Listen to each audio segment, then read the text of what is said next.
Oi? Bom dia. Eu vou apresentar sobre receitas de tinta ferrogálicas encontradas em manuais até o século XVIII e XIX e sobre métodos de apagamento também encontrados nesses manuais.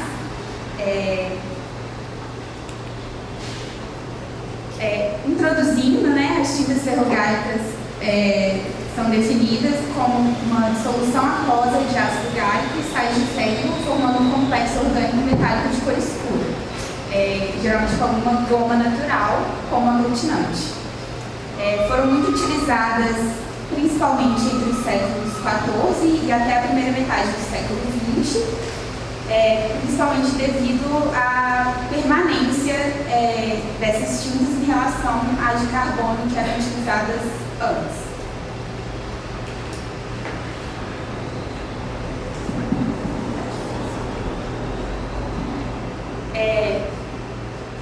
Esses foram os manuais consultados, a maioria de Portugal, temos 2 da Espanha e o último, mais recente, foi publicado no Rio de Janeiro, que é uma coletânea de receitas variadas, e aí inclui receita de tinta e também menciona umas técnicas de apagamento que podem ser utilizadas.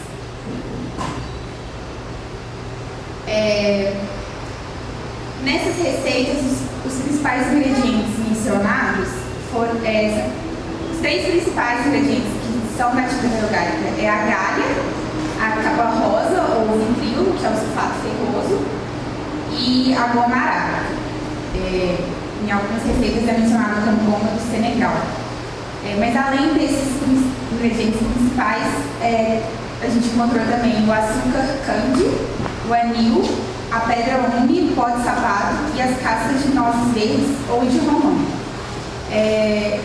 Essas funções a gente colocou com base no que o autor descreveu que seria a função, ou então pelas propriedades do ingrediente. Então, o açúcar candy, alguns autores referiam que era como aglutinante, para dar uma engrossada, como fixador, e muitos falavam que dava brilho à tinta. O anil também foi mencionado como espessante, mas é principalmente um corante. A pedra úmida foi muito mencionada, alumínio de potássio foi muito mencionada como um fixador, em alguns casos também como um espessante para adicionar depois. E o pó de sapato, que seria uma fuligem, também seria um corante. E as cascas de nozes verdes ou de romã eram uma fonte extra de tanino que alguns autores indicavam acrescentar além das galhas.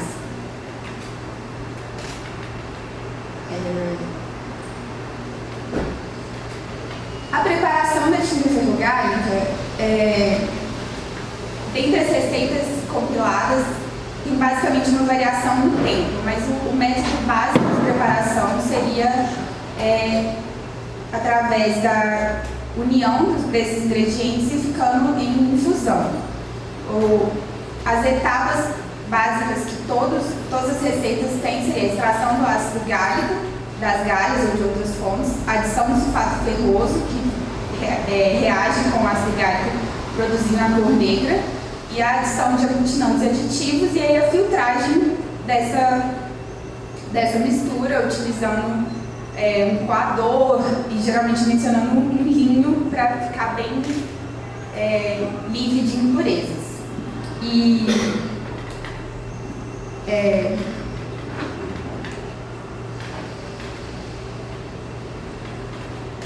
Como eu falei, as receitas indicam métodos diferentes, mas o principal é juntar todos os ingredientes e colocar em infusão, e aí cada autor indica o melhor tempo. Mas algumas receitas, elas dão indicação de receitas mais rápidas, que modificam um pouco esse método, e 2 autores, eles indicam a preparação por etapas, não misturando todos os ingredientes. Aí a seguir eu vou mostrar essas receitas que são diferentes.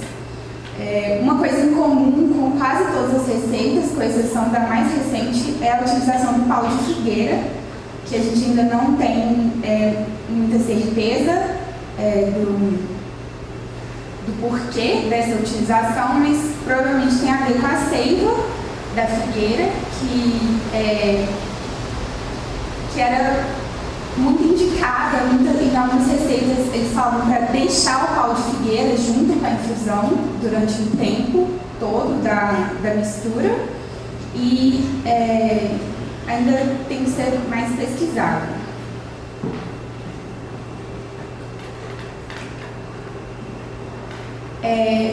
Eu coloquei as receitas em ordem cronológica. A primeira é do padre Antônio Pessoa, de 1648. Ele indica a preparação por etapas, e é interessante que a fonte de calor seria o sol. Ele não fala para colocar o fogo, ele fala para deixar ao sol, e tudo com o pau de figueira junto. E aí primeiro ele extrai os taninos das galhas, deixa um dia ao sol, depois acrescenta a capa rosa moída, e aí mistura com o pau de figueira e deixa 2 dias ao sol. Em seguida essa mistura é coada e é moída novamente, e aí deixa novamente ao sol, tudo com o pau de figueira. E ao final ele indica para ferver, para dar um brilho, e acrescentar a casca de romã, caso ache necessário.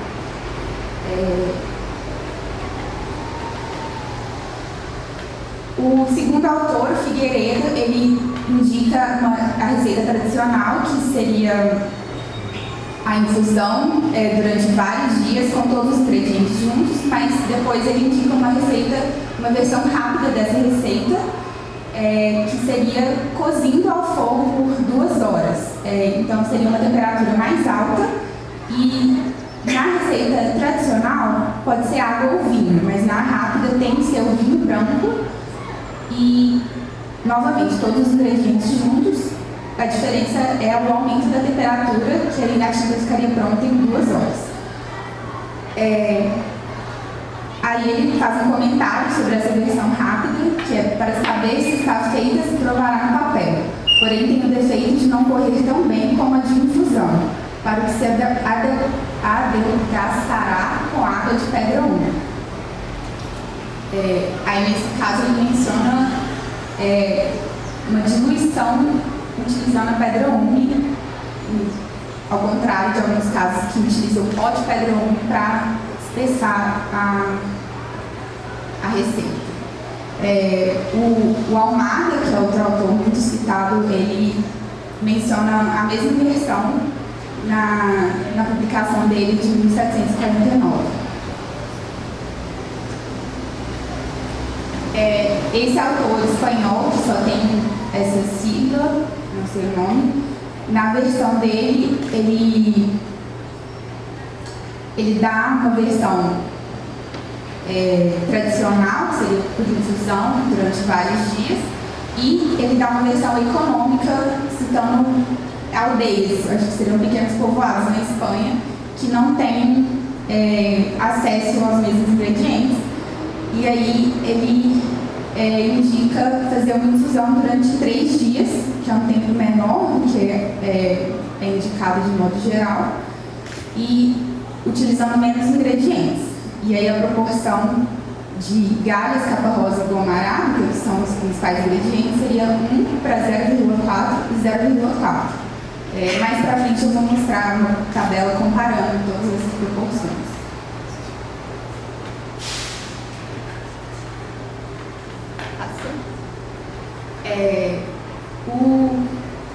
O autor Silva, ele também dá uma receita tradicional, mas depois ele fala que essa receita tradicional está muito sujeita à corrupção, e aí ele dá uma nova receita que a gente supõe que seja o que em algumas publicações é chamado tinta de amateína, porque a receita inclui o pau de campeche, e outra alteração que ele faz é uma fervura durante a preparação. Ele fala que é uma receita que ele experimentou nessa busca para diminuir a degradação da tinta ferrográfica, mas a receita ainda inclui as galhas e o sulfato ferroso. Aí ele menciona, né? Fazendo uma tinta para escrever jamais mudará sua cor natural nem queimará o papel. A receita é essa. Eu ressaltei os ingredientes. Ele também ressalta utilizar uma vasilha de cobre, que alguns autores recomendam também. E ele, ao final da receita, ele ainda acrescenta o pó de sapato, que seria a fuligem como corante, e aguardente, seria o álcool. Alguns autores mencionam a utilização de álcool para auxiliar na fixação. É uma receita também produzida mais rápida, sem ficar dias em difusão.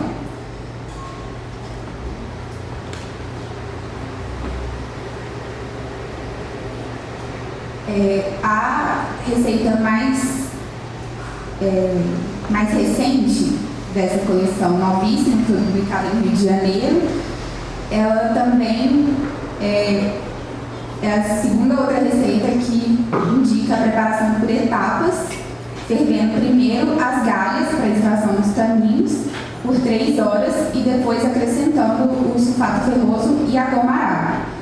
E aí a diferença é que esse autor, ou autora, não tem o nome do autor, é que ela indica que a reação com o oxigênio do ar que vai trazer a cor negra para a mistura. E aí, uma observação à parte que eles colocam é a adição de anil e pó de sapato diluído em álcool para que seria uma tinta mais indelével, segundo a publicação. Aqui é uma tabela síntese das receitas tradicionais que a gente encontrou. A gente ressaltou essa proporção de galha, capa rosa e goma arábica porque há estudos de que existe uma proporção ideal onde a tinta não seria tão corrosiva, ou seria uma tinta chamada equilibrada. Esses estudos indicam que uma proporção maior de capa rosa geraria mais corrosão. Aí, no caso, o ideal seria 1 para 3,6. Não tem goma arábica, não. É só galho e capa rosa. Aí a receita do Silva, de 1819, seria a mais próxima dessa proporção ideal. Então, as outras proporções são todas desequilibradas para baixo. Também, o solvente utilizado varia. Apenas a primeira e a última receita recomenda a utilização apenas de água, e as outras indicam que pode ser ou água ou vinho branco. As da Espanha não mencionam se é vinho branco ou qualquer tipo de vinho. Eu também indiquei um modo de preparo, esse por etapas, ou se coloca os ingredientes todos juntos, e o tempo de infusão, geralmente variando entre 8 até 15 dias, e também com exceção do preparo da primeira e da última receita, que indicam o preparo por etapas, e aí um tempo mais curto de preparação. E os outros ingredientes adicionais que os autores mencionam.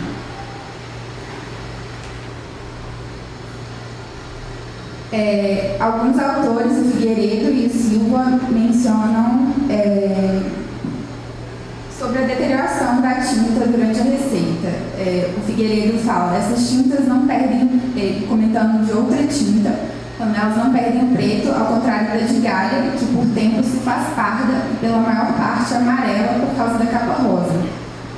E o Silva menciona, quando ele vai ensinar a receita que a gente acha que é a tinta gemateína, a experiência me tem mostrado ser a tinta acima declarada muito sujeita à corrupção do tempo, pelo motivo da capa rosa, que se lhe faz preciso ajuntar para melhor se dissolverem as outras matérias, do que é composta, vindo por essa causa a fazer-se pelo decurso do tempo amarela e até a romper o papel. Então a gente vê que já existe uma consciência da degradação da tinta ferrográfica.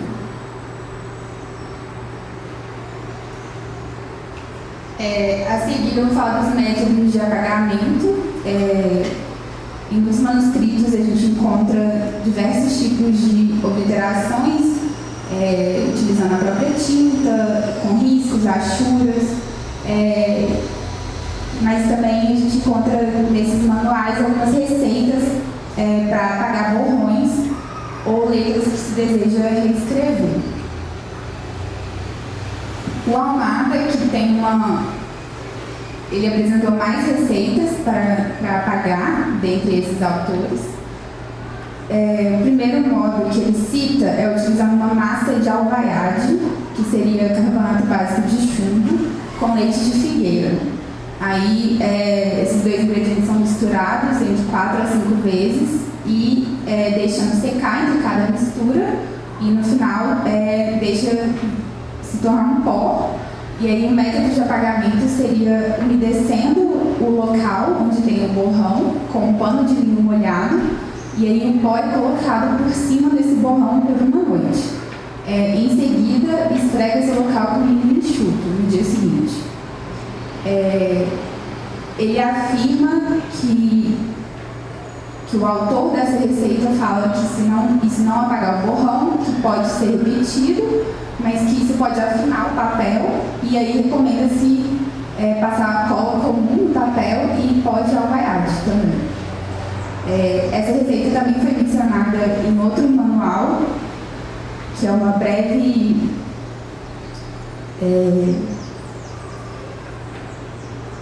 um breve manual de iluminura, do autor anônimo e do século XVII, é anterior ao Almada. É exatamente a mesma receita.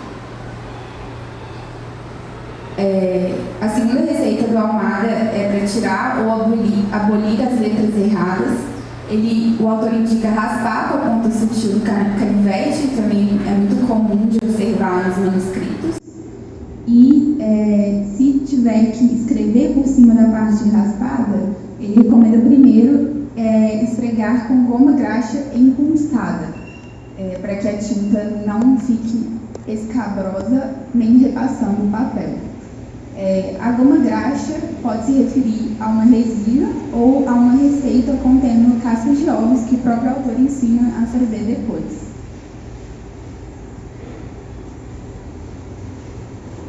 Outro modo que o autor recomenda é utilizar uma pena molhada em água forte que se tenha dissolvido sal ou amoníaco.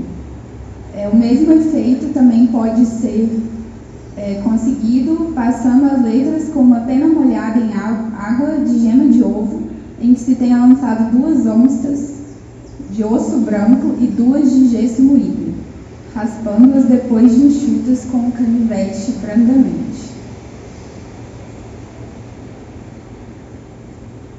Outro modo, que seria mais fácil, segundo o autor, é utilizando óleo de tártaro, que presumivelmente seria um carbonato de potássio, ou sumo de limão, que teria o mesmo efeito da água forte. E aí, novamente, a receita indica molhar as letras que você quer apagar, esfregando levemente e enxugando a umidade do papel.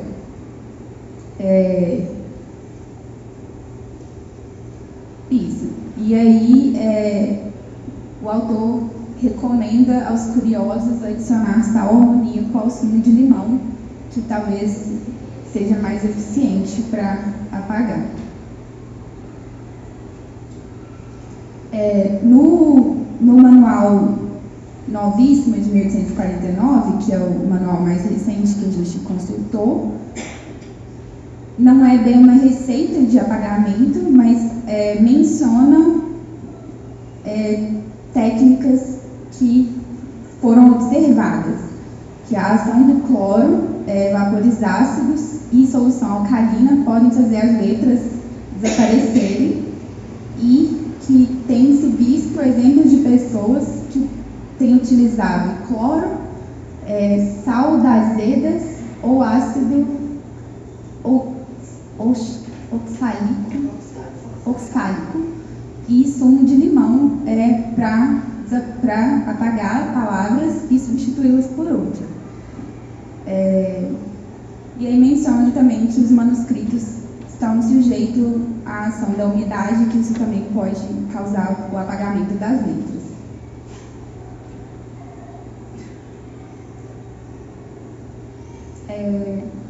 Aqui são as referências.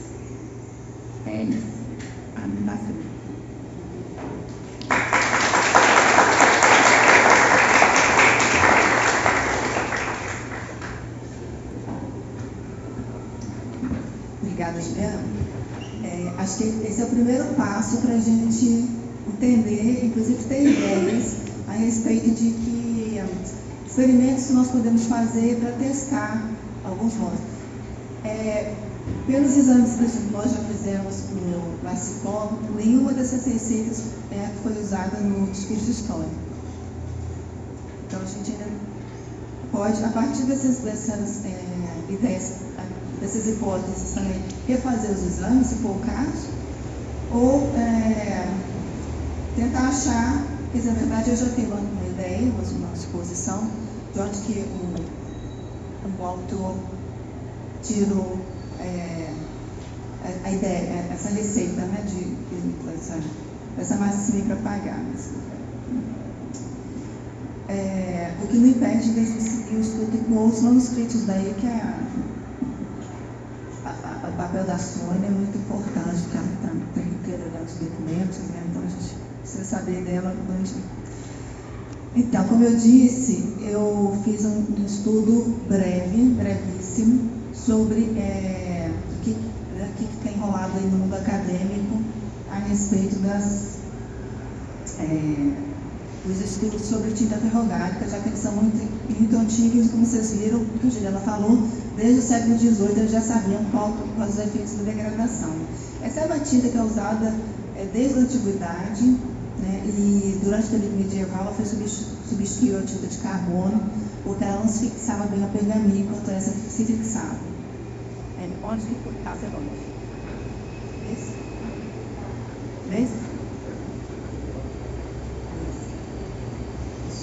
Então, eu fiz essa breve pesquisa numa revista especializada, que é a Restaurator, e fiz pesquisa em redes sociais da área acadêmica, como a Academia Pompidou e o ResearchGate. E onde eu encontrei referências de outras revistas, né, que trabalham na estudo sobre celulose, etc. E delimitei esses textos publicados de 2004 a 2024. Os tópicos principais que estão nesses textos podem dividir em três, que é a composição da tinta, a degradação da tinta e os tratamentos. Hoje, por causa do tempo, eu vou ficar só na parte da composição da tinta, que nos interessa mais para os exames que nós estamos realizando lá no SECOM. Né? Quem sabe nos próximos a gente fala um pouco mais sobre a degradação e sobre os tratamentos. Agora, como eu comentei aqui mais cedo, é significativa a ausência de estudos de cientistas latino-americanos.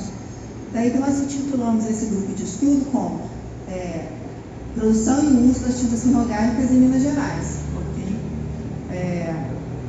Lancei um estudo sobre isso.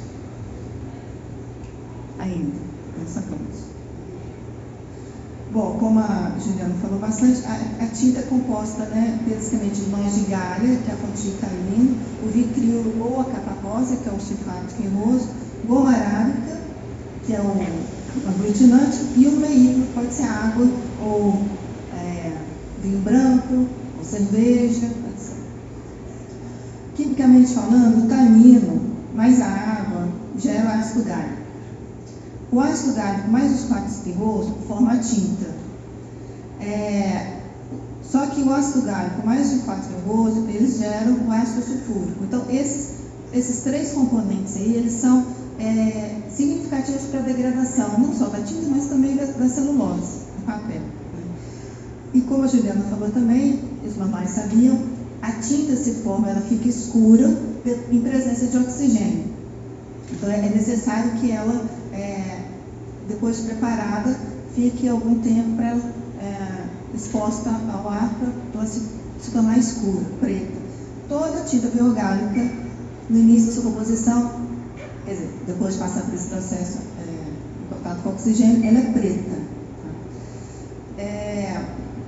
Acontece que a fonte do sulfato ferroso, que é o vitril, ele pode conter outros sais, como cobre, magnésio, alumínio e zinco. E essa é uma informação fundamental, viu, Luiz e Rodolfo? E o Marcos nunca aqui, eu queria que ele tivesse.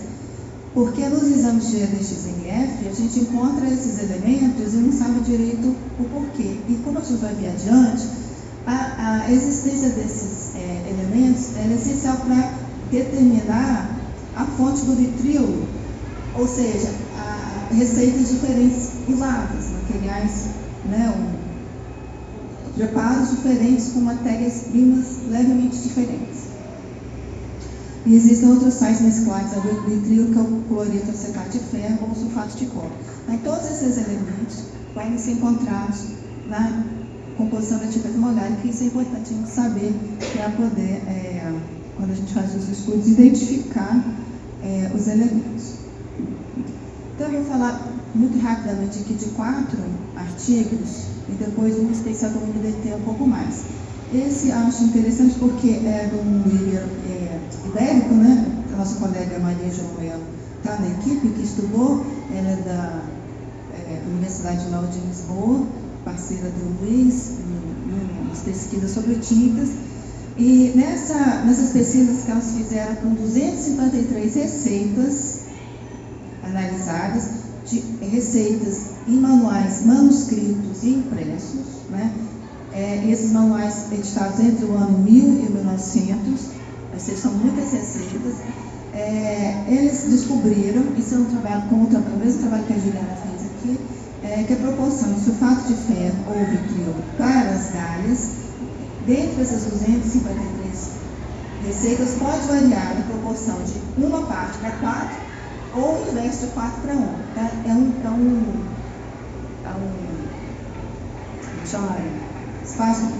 uma variação muito grande de proporção. Só que dentro disso eles destacam que a maior parte das receitas tem a proporção de 1 para 1, 6 para 6, 1 para 1, 6 para 4, 6 para 3 e 6 para 2, de vitriolo com capa rosa, né? Que é um pouco semelhante às proporções que a gente viu, né? E distantes da proporção ideal, que é uma parte de 3,6 partes de vitriolo para 1 parte de galha, Então, nas receitas por que essas receitas também não nos tiravam a proporção ideal? Porque a proporção ideal é aquela que dava a tinta preta na hora e o melhor modo mais fácil de preparo, né?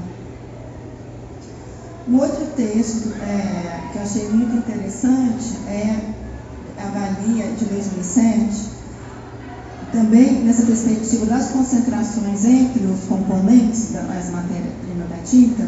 Eles analisaram 2 composições diferentes e concluíram que as 3 matérias-primas principais, né, como a galha, o vitril e a goma arábica, são importantes no processo de corrosão da tinta orgânica. Só que, como a gente já sabe, imagina, o sulfato ferroso é o responsável pela corrosão da tinta, enquanto que o ácido tânico e a goma arábica eles retardam a deterioração. E mais um estudo comprova que a presença da goma arábica, você não sabia, você sabia, Camila?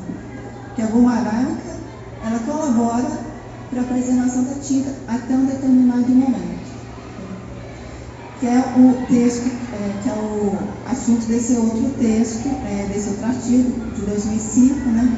Que vai avaliar o impacto da goma arábica na formação do papel. A goma arábica, que é o aglutinante, ela dá um brilho na tinta também. E a gente vê não só na composição da tinta orgânica, mas outras tintas de escrita, como o vermelhão, que a maior concentração de proporção de goma arábica na tinta deixa ela mais brilhante, mais firme, mas ao mesmo tempo craquela mais, né? E então na análise desses documentos originais, 17 documentos originais, eles concluíram que quanto maior a quantidade de goma arábica na tinta, melhor preservados estavam os documentos.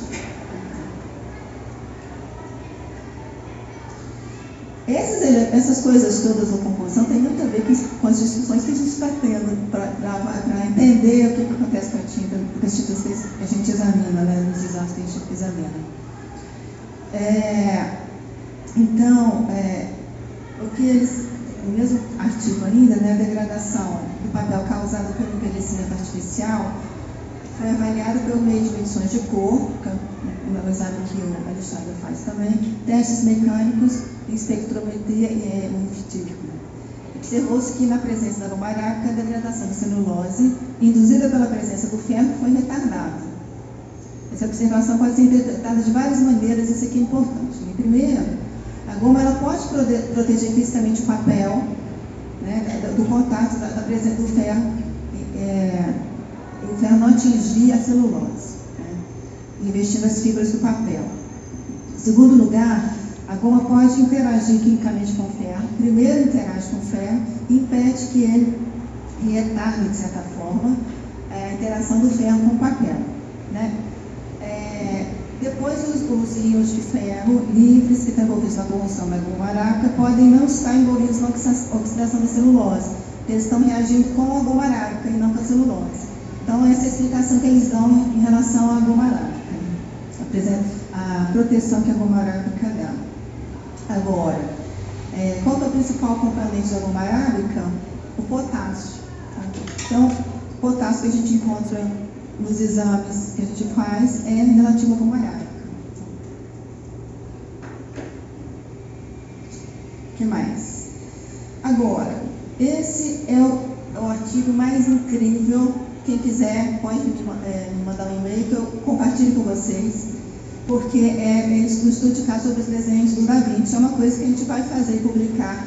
Existe um estudo de caso sobre o discurso histórico, e quando a gente chegar a todas as conclusões que a gente quer chegar. Tá? É onde eu quero chegar, é o que esse artigo fez. Então, eles estudaram o manuscrito original, autógrafo do Leonardo da Vinci, com desenhos anatômicos e notas. Tá? Ele desenhava e anotava no lado, vou mostrar para vocês.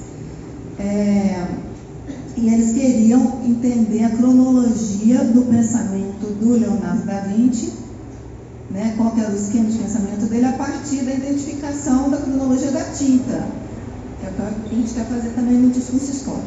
Tá? E aí eles viam o exame organolético, eles conseguiram perceber pelo menos 2 tipos de tintas diferentes, por causa da cor diferente da tinta. E ele usou também para fazer o esboço do desenho, tanto lápis de chumbo quanto lápis de grafite. Então aqui vocês podem ver mais ou menos a diferença da tonalidade das tintas. Então, a olho nu a gente já percebe que as tintas, porque a tinta ferrorgálica, numa mesma receita, ela degrada diferentemente de acordo com as condições ambientais de armazenamento. Então, nesse caso, é o mesmo manuscrito, o mesmo fólio. Né?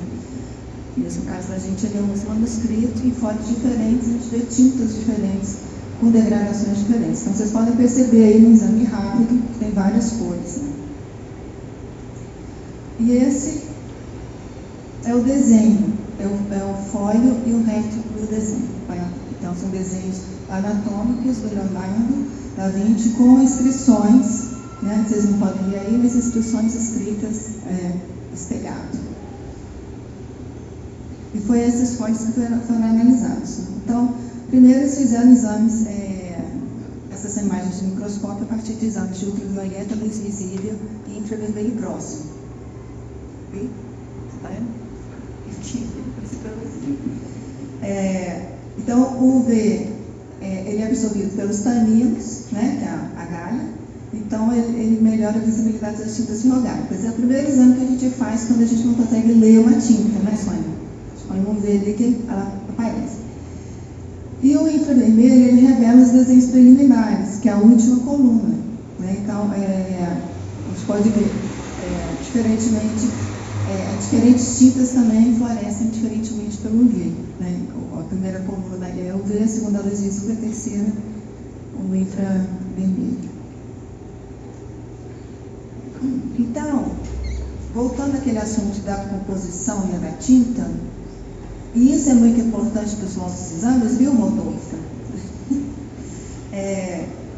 E o sulfato de ferro, ele tem vários tipos, ele é extraído de uma mina, né? Eu chamo de chipre porque as minhas plantas lá onde ele para hoje.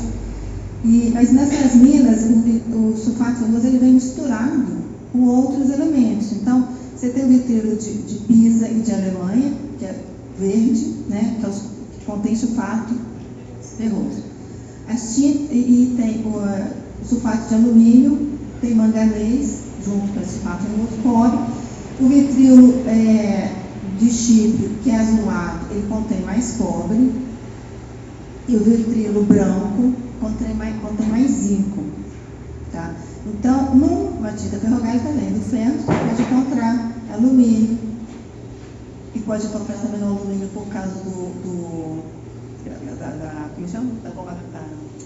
da pedra 1, usada na composição, manganês, cobre, zinco e elementos que a gente encontra no Rodolfo. E os anos fizeram de ferrográfica, a gente encontrou esses elementos, não foi? Então, esses elementos, eles não contribuem para a formação da cor, mas eles servem para a gente hoje, eles dão a impressão digital da tinta e a gente consegue identificar que são receitas diferentes. Tá? Então, esse modelo de impressão digital, ele se baseia nos procedimentos de parâmetros que revelam a concentração de peso relativa ao elemento, né, manganês, cobre, zinco, em relação ao ferro. E aí está, não está assim? Aqui está. Então, a tabela, as 4 tintas diferentes, 5 na verdade, tintas diferentes que eles identificaram. A tinta A, B e C são tintas da escrita, tá? E a tinta D e E, a D é a tinta usada para delimitar os asteriscos e a E é usada na numeração do códice. A tinta D é uma tinta diferente. Então, aí a gente pode ver a composição, essa proporção diferente dos elementos, né, em relação ao ferro. O ferro aparece, claro que ele está em todas. Mas na tinta A, por exemplo, a gente vê um pouquinho mais de níquel. Na tinta B, mais níquel e cobre em relação aos outros elementos. Na tinta C, uma proporção muito maior de cobre. Na D, de zinco. E na última, né, também de cobre, numa proporção maior entre os outros elementos, mais semelhante à tinta C, porém, os outros elementos em proporção diferente. Então, esse tipo de exame de impressão digital que vai fazer a gente distinguir as diferentes receitas. Aqui os dois, então, só para indicar, né, aqui os desenhos introdutórios, preliminares, né, que estão abaixo da tinta ferrográfica. O que está em vermelho foi feito com ponta seca de chumbo e o que está em preto foi feito com grafite. Então, você começa a entender qual é a forma de pensamento do Leonardo para fazer, pelo menos, os desenhos preliminares. E aqui, um mapeamento das diversas tintas que ele usou, os 3 tipos diferentes de tinta que ele usou. Então, a tinta tipo A seria marrom, a tinta tipo B, onde vocês veem azul, aqui, e a tinta tipo C, o verde. Tá? Então, essa foi a forma de pensamento dele. Agora, o que é muito importante para os pesquisadores é que ele desenha e escreve ao mesmo tempo. Né? E ele foi acrescentando outras informações no mesmo fórum, complementando as informações a partir do que ele veio. Para os pesquisadores de Leonardo da Vinci, isso é maravilhoso. É como você ler o emblemático do Guimarães Rosa, vendo que o cara pequeno lá em Guimarães Rosa, tudo rabiscado por ele, entender a forma de pensamento desse sujeito, né? Através das tintas, isso é lindo. E aqui está, como eu falei para vocês, como teria sido uma simulação de que teria sido no momento da escrita dele, tudo preto, todas as tintas são pretas. No discurso histórico, todas as tintas são pretas, inclusive a tinta de correção. Só que a degradação mostra coisas diferentes. E, então é isso. Esse é meu último slide. Só mostrando assim, que esse tipo de estudo que a gente quer fazer aqui, que nós estamos fazendo de uma maneira original e inédita no Brasil, ele já avança em outros grandes centros de pesquisa no mundo, principalmente no mundo europeu. Então, eu considero que o que nós estamos fazendo tem um valor de muito grande e pode gerar no futuro, inclusive já para o campo de estudo das humanidades, cada vez mais valorizar, olhar, as pessoas, os historiadores, os antropólogos, o que for, aprenderem a olhar o manuscrito e chegar para ler o que está escrito, enxergar que tem, tudo que está ali faz parte do processo de pensamento de quem escreveu, de quem preservou, de quem respaldou. Obrigada.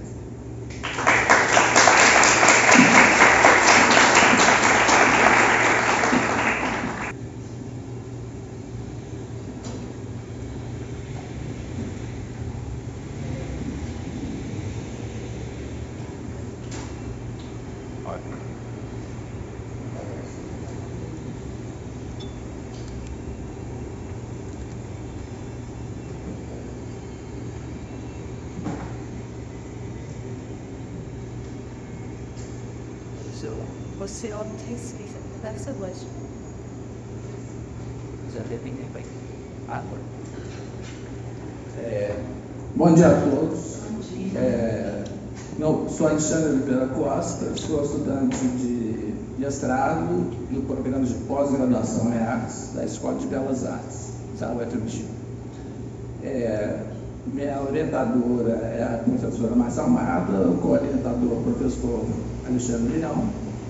E o título do meu projeto de pesquisa é grande e o trabalho maior ainda, né? Então, é fotografia técnica científica multiespectral aplicada à análise de manuscritos, documentos e obras bidimensionais ilegíveis que ou com a leitura comprometida devido a degradações de natureza diversa, químicas, físicas e ou outras. Só que a gente vai ter que mudar, né? Enfim. Foi lá?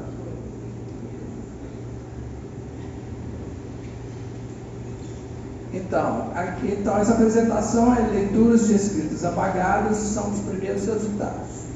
Durante uma sessão de fotos com o Rodolfo Zaniboni, né, nós fotografando o livro de compromisso da Irmandade de Nossa Senhora do Bom Sucesso em Caeté, eu percebi que, aquele pertence ao arquivo público mineiro, eu percebi que tinha vários fólios que tinha essa questão dos apagamentos. Né? Aí comuniquei ao professor Alexandre Leão que tínhamos então um ótimo objeto de pesquisa.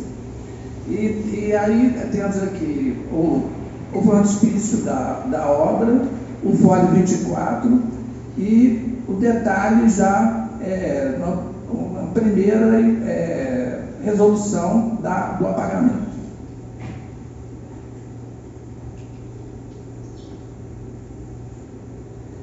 Então, para a gente falar do multiespectral, a gente tem que falar do espectro eletromagnético, né? E aí o espectro eletromagnético, de um lado, no extremo são os raios gama, no outro as ondas de rádio, aí passa raio-x, ultravioleta, infravermelho, micro-ondas e a luz visível ali no meio, entre a ultravioleta e o infravermelho. Isso que nós vamos nos centrar, que são o que nos interessa.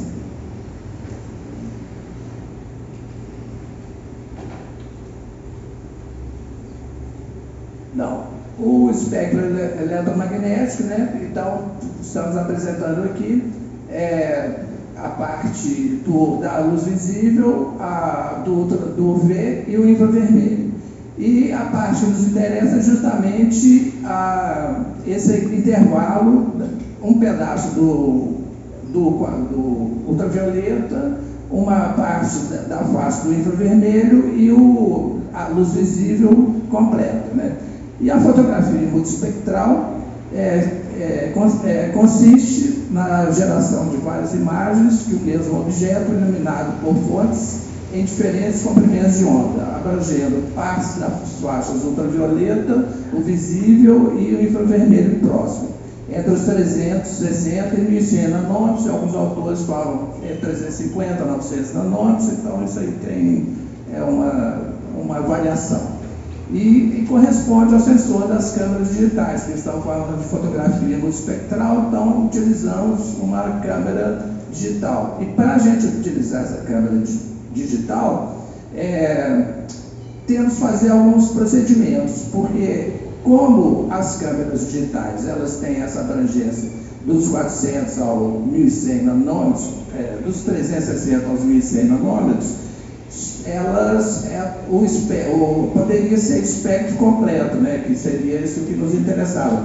Porém, elas vêm com o filtro de fábrica, que é o infravermelho, que corta a parte do infravermelho inteira, né, para registrar somente a luz visível. E nesse procedimento nós temos que desmontar a câmera, retirar esse filtro e voltar a montar a câmera, que é um trabalho extremamente minucioso, técnico e complexo.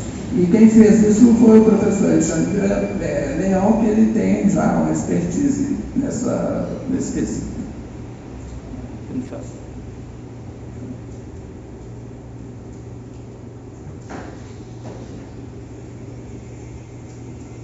Então, já temos a câmera e agora vamos falar das fontes de iluminação. As fontes de iluminação, nós temos aqui alguns espectros, né? E então utilizamos para a luz visível um bastão de LED, Yongnuo, né? Que ele é RGB-W, que seria o RGB das três cores, o vermelho, o verde e o azul, mas o W é o white, que é o branco, né? Que é o espectro completo da luz visível, né? E aí esse LED ele tem a capacidade de fazer o branco completo, mas também tem a possibilidade de utilizarmos comprimentos de onda discretos, por assim dizer, né? Que é o vermelho, o verde e o azul, né? Então a gente tem o espectro da luz branca com o verde, o vermelho e o azul. E agora passemos a gente precisa do ultravioleta e do infravermelho. E aí, o que temos aqui?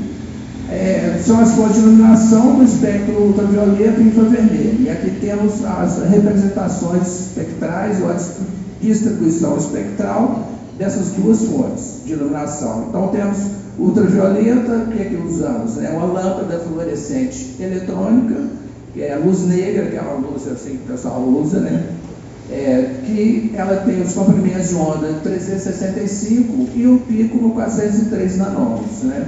E uma lanterna forense, que é o de LED, que é o LED ultravioleta, e ela é específico 365 nanômetros. E o infravermelho, utilizamos a lâmpada halógena, né? Aquelas amarelas muito fortes, de 300 watts. E essas lâmpadas halógenas, elas têm, digamos assim, um grande range, um grande intervalo de radiação. E só que então ela passa por visível e tem uma grande parte no infravermelho. Aí o que acontece? Temos de utilizar um filtro, porque a luz branca e a parte visível a gente já tem no LED. E aí, para a gente ter só infravermelho, a gente coloca um filtro científico da Kodak nosso, que é infravermelho, e ele corta a luz visível, abaixo de 620 nanômetros. Então, corta todo o visível, ultravioleta, e deixa passar somente o infravermelho.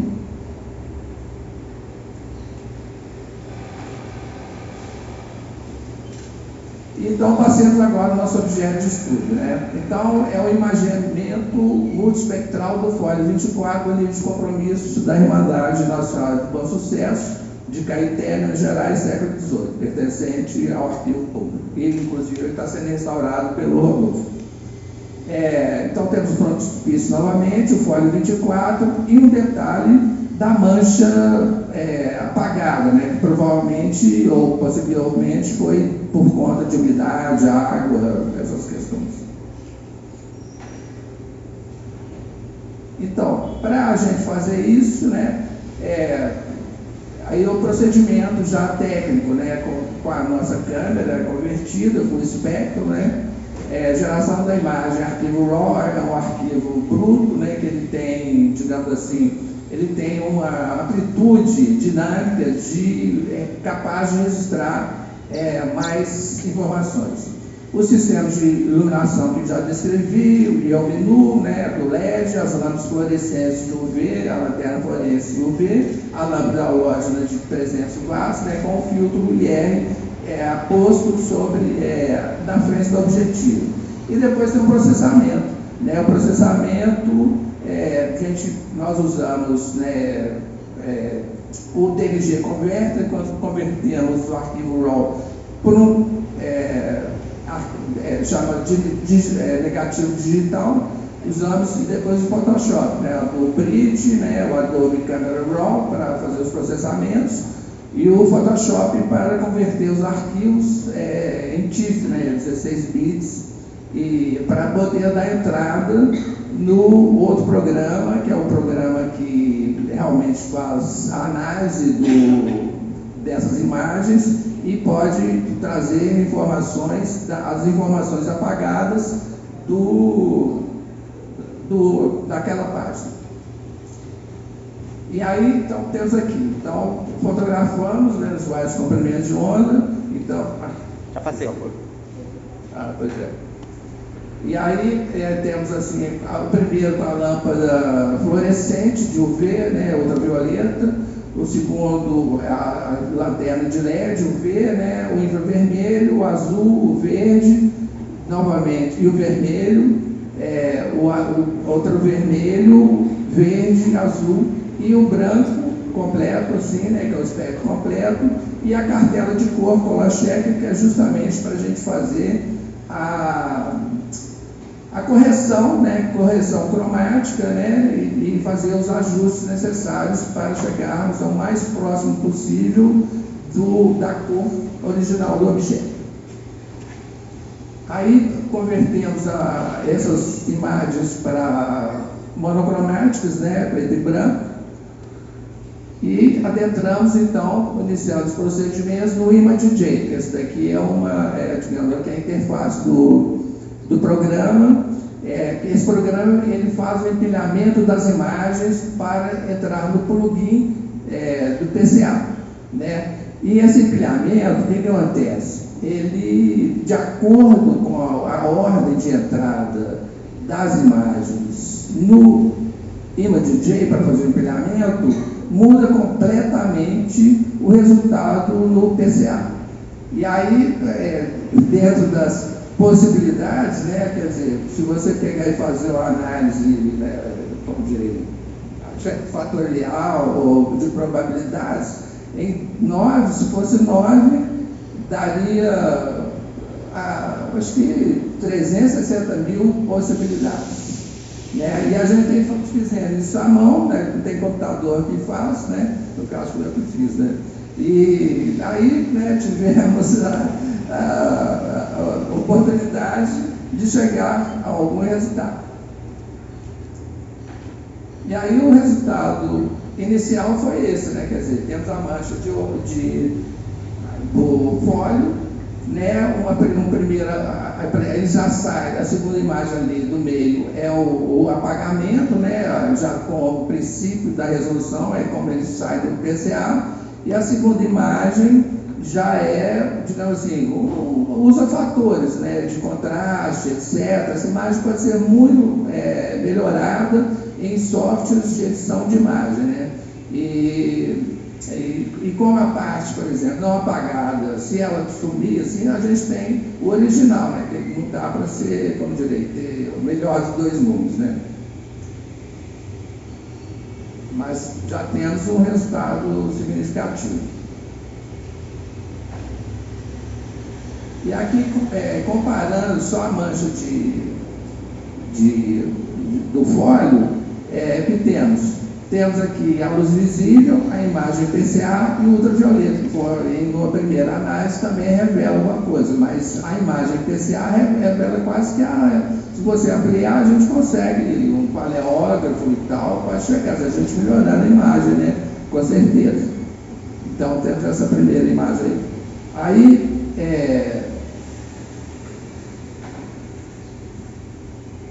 E aí vem outro procedimento, né, com outros ajustes do Photoshop, na entrada do ImageJ, né, conseguimos a primeira imagem em negativo e essa imagem conseguimos em positivo, né? Então é promissor as possibilidades da fotografia multispectral, né, em revelar leituras apagadas.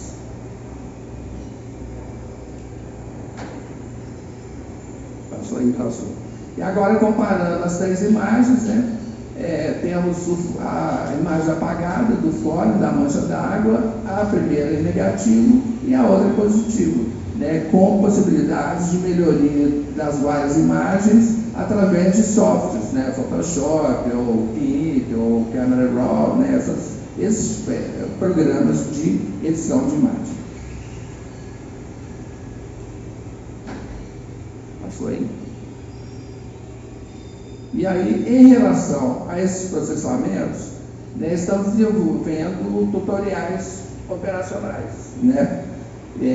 Da esquerda já está em fase de testes, né, numa fase beta, né, alguns alunos, né, até a Ana, que é aluna do curso de artes digitais, né, em cinema de animação, ela era monitora de fotografia do professor Alexandre Leão e ela operou, chegou nos resultados através desse tutorial. O outro ainda está em fase de ajuste dos procedimentos nos softwares, né? Que aí, por isso, já gasta demanda um tempo, você tem que chegar naquela questão que você consegue reproduzir, como direito, com uma certa facilidade, né? Você tem facilidade, não existe aqui nesse assunto.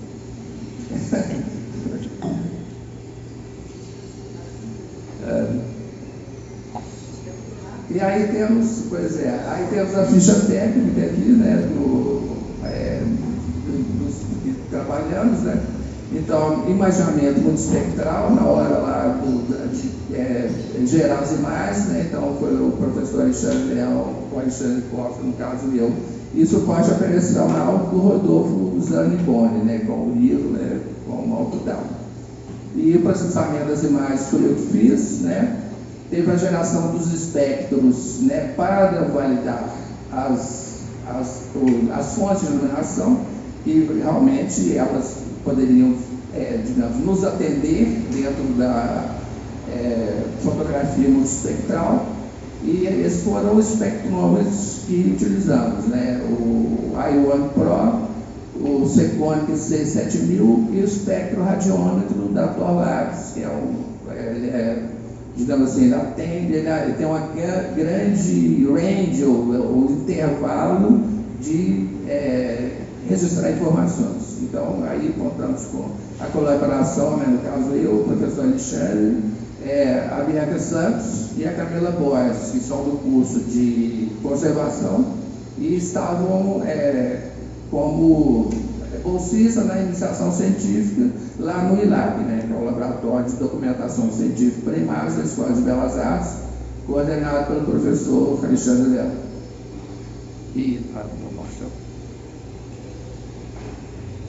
E aqui temos as referências, né, que utilizamos, né, vários artigos, inclusive tem mais até, né, para fazer esses procedimentos. Esse procedimento que utilizamos, ele é um procedimento utilizado na Biblioteca do Congresso dos Estados Unidos, né? A Penella France e a Megan Wilson, elas têm, digamos assim, uma grande expertise nesse assunto e tivemos acesso a algumas técnicas e aos processamentos. Então,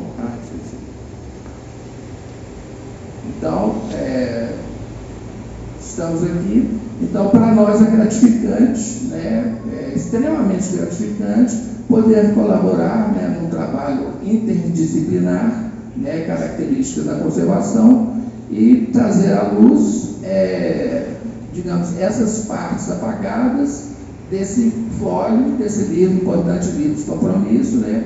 E trazer, é uma arqueologia da imagem, praticamente, né? Você chegar a esse resultado, para nós, abre grandes possibilidades dentro da fotografia multispectral. E aí é isso, e muito obrigado pela atenção.